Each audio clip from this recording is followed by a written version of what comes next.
దేవుడు మట్టిలో జీవవాయువును ఊదినప్పుడు ఏం జరిగింది?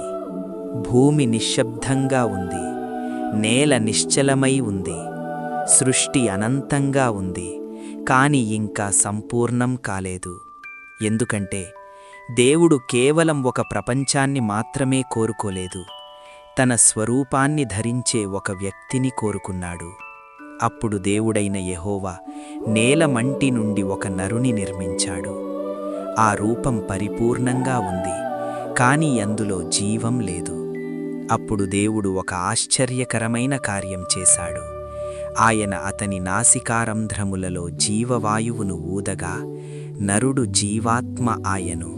నరుడికి విలువనిచ్చింది ఆ మట్టి కాదు, దేవుడు ఊదిన శ్వాస. మనం కేవలం మన సొంత బలంతో జీవించబడలేదు, మనలోని దేవుని ఆత్మ ద్వారా జీవించబడడానికి సృష్టించబడ్డాము. ఆ శ్వాస ఇప్పటికీ మనలో కదులుతూనే ఉంది. అది ఎండిపోయిన వాటిని చిగురింపచేస్తుంది, విరిగిపోయిన వాటిని పునరుద్ధరిస్తుంది, పడిపోయిన వాటిని లేవనెత్తుతుంది. ఆయన శ్వాసయే మీ జీవానికి నిజమైన మూలమని మీరు నమ్మితే ఆమేనని టైప్ చేసి, యేసయ్యా నా విశ్వాసాన్ని బలపరచు అని ప్రకటించండి.